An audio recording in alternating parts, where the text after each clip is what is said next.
যুক্তরাষ্ট্রের নিউ ইয়র্কে John F Kennedy আন্তর্জাতিক বিমানবন্দরে জাতীয় নাগরিক পার্টি এনসিপির সদস্য সচিব আক্তার হোসেনের উপর ঘটেছে ডিম নিক্ষেপের ঘটনা। এই হেনস্থার ঘটনায় ইতোমধ্যে একজনকে আটক করেছে নিউ ইয়র্ক পুলিশ। অভিবাসন আইন ভঙ্গের অভিযোগে বড় শাস্তির মুখে পড়তে হতে পারে আটককৃত আওয়ামী লীগ কর্মীকে।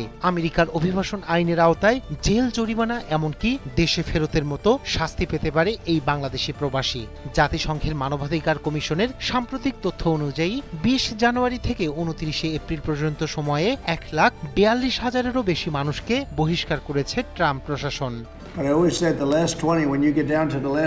এই ঘটনার 5 ঘন্টার মধ্যে অভিযান চালিয়ে স্থানীয় সময় সোমবার রাত 9:28 জ্যাকসন হাইটস থেকে আটক করা হয় ডিম নিক্ষেপকারী প্রবাসী মিজান চৌধুরীকে। জানা যায়, মিজান চৌধুরী আওয়ামী লীগের একজন কর্মী। তার বাড়ি সিলেটের জকিগঞ্জে। আমেরিকার মাটিতে হেনস্থার ঘটনায় ভঙ্গ হয়েছে আন্তর্জাতিক অভিবাসন আইন। দেশটির আইন ও বিচার বিভাগ স্পষ্ট করেছে, আইন লঙ্ঘন করলে শাস্তি নিশ্চিত, বিশেষ করে বিদেশিদের ক্ষেত্রে। এ বিষয়ে ভিসাধারীদের সর্বোচ্চ সতর্কতা অবলম্বনের কড়া হুঁশিয়ারি দেন মার্কিন প্রেসিডেন্ট ডোনাল্ড ট্রাম্প। নিয়মের ব্যত্যয় হলেই মুহূর্তেই হয়ে যেতে পারে ভিসা বাতিল, এমনকি ভবিষ্যতে যুক্তরাষ্ট্রে প্রবেশের নিষেধাজ্ঞাও দেয়া হতে পারে।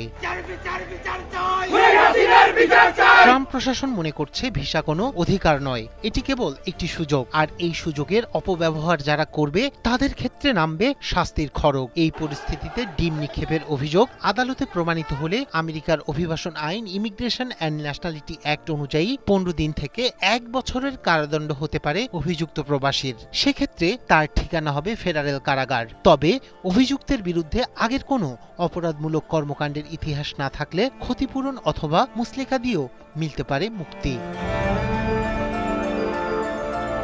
এর আগে গত সপ্তাহে একই ঘটনা ঘটে লন্ডনে। সেখানে বাংলাদেশের তথ্য উপদেষ্টা মাহফুজ আলমের উপর হামলার চেষ্টা হয়। বাংলাদেশের কনসুলেট জেনারেলের এক অনুষ্ঠানে বিক্ষোভকারীরা ডিম নিক্ষেপ করে এবং বোতল নিক্ষেপ করে কাচের দরজা ভেঙে ফেলে।